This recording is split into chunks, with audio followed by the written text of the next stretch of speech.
Your company's standards go hand in hand with your company's culture. Now, a quote that I love from Nick Saban is, mediocre people do not like high achievers. High achievers do not like mediocre people. Could not agree more with that. And early in my career, I used to think culture was this fluffy nonsense kind of thing. And honestly, like, I was an idiot with this. I didn't truly understand what culture was. And I thought it was like office vibes or how people feel at work. And that's part of it, but there's so much more to culture. And in today's podcast, I'm going to break down what I've learned about company culture and creating standards and what a difference it makes.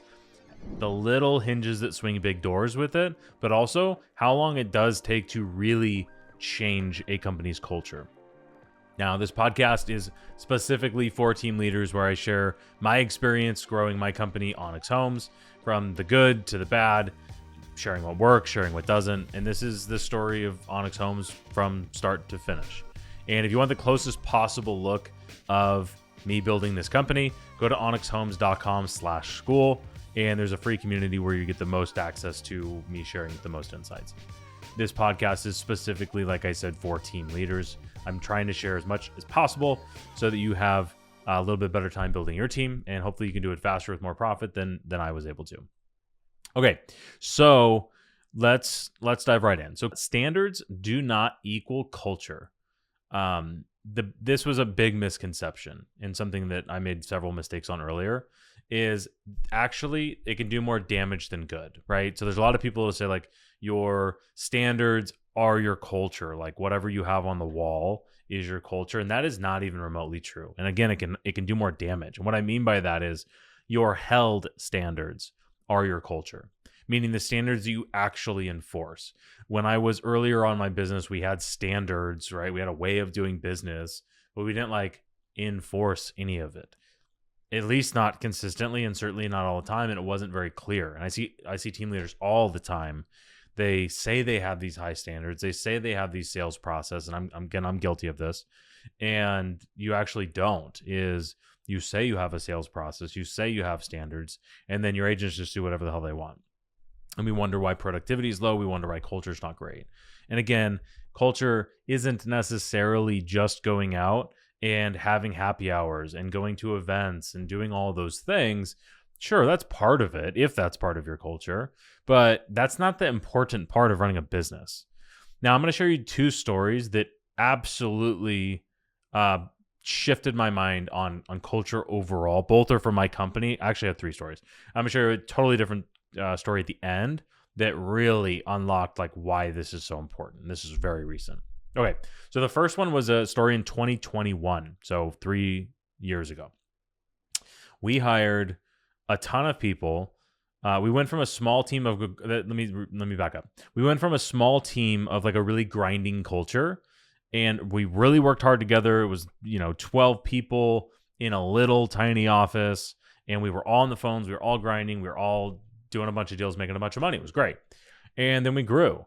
And in the story of 2021 was we hired a ton of people with absolutely no standards whatsoever. We sold them on joining the team, and go figure, there was absolutely no production from the agents. So we started with 16 agents or so, maybe 12, and then we grew to like 45. So we were adding agents and holding them to no standards whatsoever because we didn't have any. We really didn't have any. And the moral of the story is by the end of the year, or really I guess it's the beginning of the next year in 2022, is we went down from like the 45 agents to 16. So of the whatever math that is, 30 that joined, maybe 3 or 4 were actually good fits. And we did 10% less production that next year with 1/3 of the agents. And the problem was that initial culture of grinding agents in a small office, everybody having fun, making a lot of money, that was gone. And it still kind of was there, but it wasn't the same. So once we trimmed an enormous amount of fat, the company went from a big lazy team to a smaller team that didn't quite work as hard as they did before. And a lot of the agents honestly didn't even bounce back and do the production they did in their very first year, a lot of them. So then we realized we needed to implement these standards. And why all of these agents left was because we implemented standards. I sat in front of a team meeting and we said, hey guys, we screwed up. We brought a bunch of people on and we did not stick to what got us here. And we have not done a good job of creating a proven path to success. And we know what the proven path to success was. And that was the standards that we implemented. So in implementing here's a tactic. In implementing your standard, just implement what you already know works. So for us, if you've heard me talk about this before, we use our CRM Follow Up Boss has a points system. And what we found when we looked at the 45 agent roster was that every single agent that was successful hit 20,000 points or way more every single month. That was like kind of the minimum. Like the agent that almost was like barely successful, they hit like 20,000 points every month. And nobody that hit below that was successful. So we said, great, why don't we just make this the standard and then everybody will be successful? And so we rolled this out at a team meeting. We said, hey guys, we screwed up. Like we owned it, right? I owned it. Hey, we screwed up. And I understand because this isn't what you joined. This is like for a lot of you guys were sold on all these wonderful things and like we were wrong. So we implemented these standards and everybody cried except for the top producing agents were like, yes, this is amazing. Go figure. And back to the original quote from Nick Saban of mediocre agents hate high producers and high producers hate mediocre agents. Hate might be a strong word, but you get the point. So then over probably the next 9 months, maybe a year, we were able to put culture back where it was supposed to be, back to productivity, but it was never the same. So now we have standards, and then we're fast forwarding maybe a year. So this is fast forwarding more to like a year ago, to 18 months ago. Then we started recruiting again. So we were that 16 agent team for about a year and a half, and then we started recruiting again. And what happened was we recruited to the new standards that actually created successful agents. And guess what happened? The agents that joined followed the standards. They didn't think anything of it because they knew the process worked. They saw the process work, and they hit the standards over and over and over because that was how they were brought in. And that has dramatically shifted over the last year, 18 months, has dramatically shifted the culture back to that grinding, hustling culture. It's just bigger. So it has nothing to do with the small team, big team. It has everything to do with the standards you actually hold when you are managing your team. It's just harder to hold higher standards with more people because more agents are going to cry. Like agents are always going to cry. Nobody likes to be held to high standards except for the real winners. And even them sometimes are like, I mean, I played college sports. I had other athletes that I was with. Like, you don't love to get pushed to your absolute breaking point, but you know it's better for you. And it's the same thing with work. Not everybody wants that level of accountability, but you understand my point, I hope. So over the last 18 months, we really recruited from 16 agents back to 50, 60 agents. And now we have a large team of hardworking agents, and everybody understands the expectations of the team. So here's the tactics. In 2021, we implemented three real standards, two standards, 20,000 points, and then we ramped up. So like the first month, right, when we had 45, we implemented these standards. We said, okay, the first month, the benchmark's going to be 10,000. And 30, I only had to fire one agent, but 30 out of the, 31 agents, whatever the math is, left on their own. They were like, yeah, this is not for me. And that was fine. We never should have hired them in the first place. The next month the first month we did 10,000 points. The next month we did 11, 12, so on, so on. So it took 10 months to ramp it up. And then it was 20,000 points. And then the other thing was we paused agents that weren't up to date on their follow-up. So every single week, our team gets a report, and I implemented this with a VA. So our VA goes through, shout out to Darren, goes through and gives a report to show how up to date every agent is on their follow-up. And if an agent's too busy to do their follow-up, they're probably too busy for new leads. So we just went ahead and paused the agents that were behind on their follow-up. And between the 20,000 points and pausing agents that weren't on their follow-up, it created that culture of like, wow, I better put in that minimum amount of work, which is the 20,000 points, and I better stay up to date in my follow-up. And that is the benchmark. Those are the standards that create successful agents. And this is just what we personally have used. Now in 2024, a lot of our agents actually started to get lazy. And I thought to myself, like, gosh, are these standards too high? And then the agents that are joining are following the standards and outproducing agents that are more experienced, let's just say. And it absolutely confirmed to me. And I even did a test. Let me throw this in here. I didn't even tell my team this. I did a test of lowering that 20,000 point threshold. I lowered it to 5,000 points because I'm like, why are so many agents not hitting this benchmark? And I didn't tell anybody, but I lowered the benchmark to where if they hit a 5,000 point benchmark instead of 20, they would still get leads. And it didn't change anything. And it really just showed that, hey, that if somebody's not willing to hit this standard, if you just lower the standard, they're just going to hit the lower standard, or they're not going to hit the lower standard. So it absolutely gave confirmation in like it's okay to have higher standards, and not everybody's going to like the higher standards. But this is like the big, I probably should have said this at the very beginning, but this is the big takeaway that I've had is you do not want to build a culture you have. You want to build a culture you want. Now, if I wanted to have a culture of lazier agents, I would lower my standards 100%. If I wanted to have a culture of high producing, hard-working agents, we would keep our standards high or raise them. Now, are there some circumstances where it doesn't make sense, where it does? Like maybe, sure. And like I struggle with this still, but it is proven on our team. Like we have one exception of an agent that doesn't hit these benchmarks and still does well. Every other person, other than that one exception, which there's always going to be exceptions, if they do not hit the standards, none of them do well. So we want to give our agents the best possible path to success. And having high standards for us is because we want a culture of that. This is a team or teamerage model that we run, and we want high producing agents. We only hire full time. We only hire people that want to follow our proven process and want to work. And we're not a brokerage that just hires anybody and collects fees. That's just not our business model at all. So what we have done is we reward doing the work, not only production. Now we have work we're doing here on this as well too, which I'll share. So what do I mean by we reward doing the work? We do a monthly wheel spin. This is kind of fun. Is every agent that hits our 20,000 point benchmark for the month gets to spin a wheel. Now, the prizes on the wheel are probably way less important than just having it in the first place. Because like agents get stoked over a $5 Starbucks card or $25 gas card.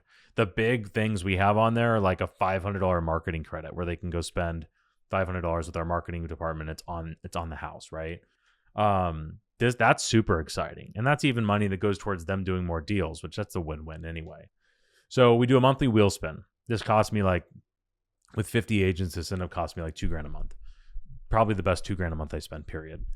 We also do a quarterly showcase. So we do a showcase every quarter that only the agents that hit the standards actually get to go to.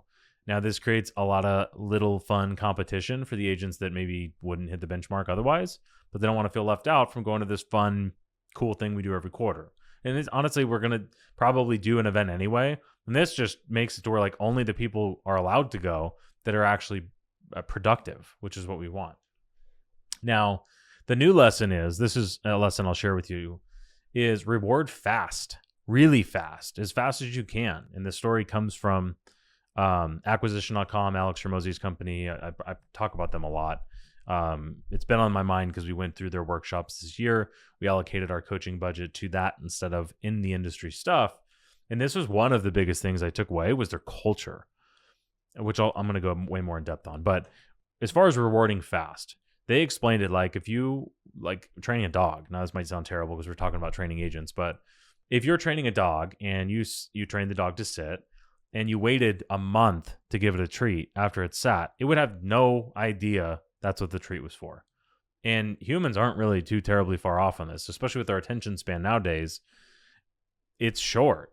So the faster you can reward that person for doing, or the dog for doing what they were supposed to be doing, the more likely it is. I saw some study on this that was like, even if you wait a minute training a dog to give them the treat, they have a hard time. 3 minutes, forget it. So if we're waiting a month to reward our agents, I feel like we can do it faster. So I actually had two ideas while I was thinking about this. Number one is the second they hit 20,000 points, give them some reward. Number two is, can we reward them every single week? I am huge on hitting a benchmark every single week. I track I run my whole business on a week-to-week basis. And it's done wonders for us. So I think even if we were able to reward on a week to week, I'm not sure what it is, but we're going to implement something that rewards on a week to week basis. We're also going to reward the second they hit the benchmark that they get the reward, another reward. This is above and beyond, right? So here's my story from acquisition.com. And if you're not familiar, the private equity company, I don't know, worth $500 million. Google it. The director of sales asked, what complaints do you have about your sales team? And I'm in a round table of 12 business owners and like their top employees. And everybody just started saying, oh, like they don't do anything. They don't listen. They don't role play. They don't follow the scripts. Like everyone just airing their laundry on the things that they do not like about their sales team. They don't appreciate anything. They're prima donnas. They say all the leads are bad. Every leader of a sales team here's the same stuff. Doesn't even matter the business. And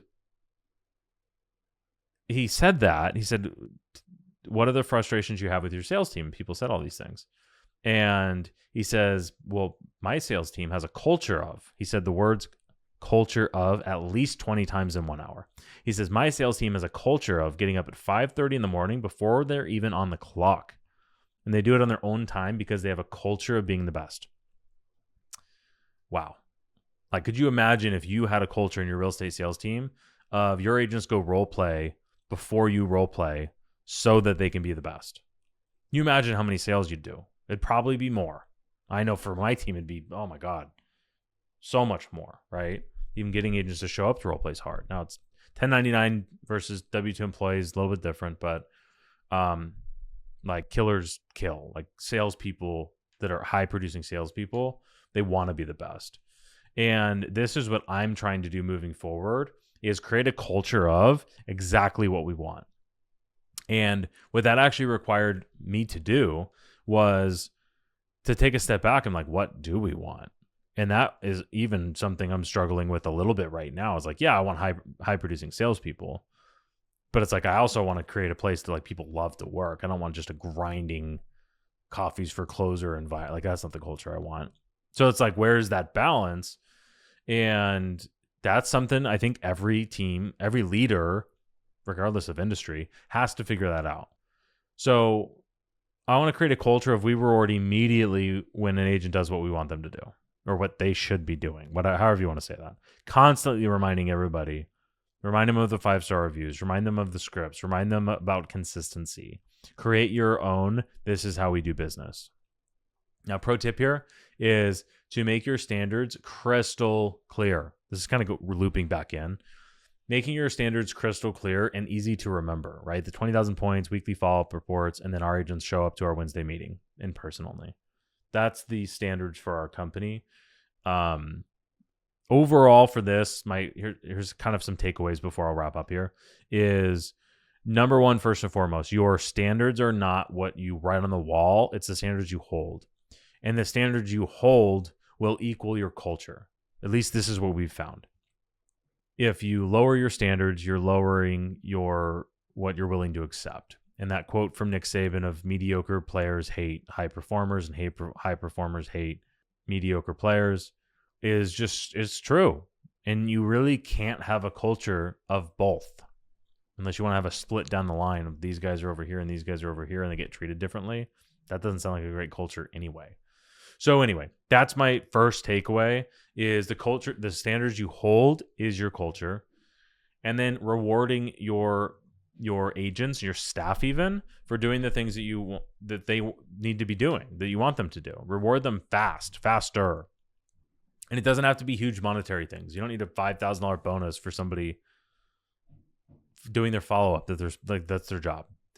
It could be a $5 Starbucks card. We do $5 Starbucks cards for people getting reviews. We do it right when we get the review comes in, we give them a Starbucks card that week. Go figure, when we started doing that, we started getting more reviews. Like little things like that can make a huge difference.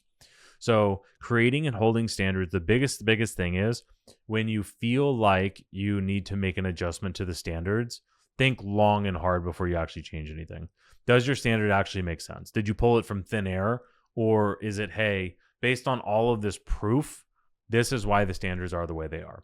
Because if you pull something out of thin air, it's going to be harder to enforce and implement. If it's just like, hey, I like saying these things, or like this sounded great at the time, I think it's much better if you can say, hey, our top 80% of, or our top, I don't know, 30, 40% of salespeople all hit these standards. I want to raise the standards of the whole team. So we're going to make that bottom, whatever, 40th percent. That's the minimum standard, whatever you want that to be. But then realize that that is going to take time to actually implement. So if you're implementing this for the first time, expect it to take time. It's going to probably, it took me about a year. And I think it could do it faster, but I don't know. I don't think so. I think the reason that it took longer was because we didn't recruit through that. So we completely stopped recruiting new agents to the team while we were implementing these standards. If we would have been bringing new people on to the new higher standards, and I know this because we saw it, there was just a big gap in between. The minute we started bringing on new people that started following the standards, that started having success, everybody else kind of fell in line. And I shouldn't say everybody else. A lot of the other people fell in line. So that's my overall advice. Again, if you want a bigger or a closer look in at building Onyx Homes, go to onyxhomes.com/school. The link's going to be wherever. If you enjoyed this, do the things like, subscribe, comment, share it with somebody if you really enjoyed it.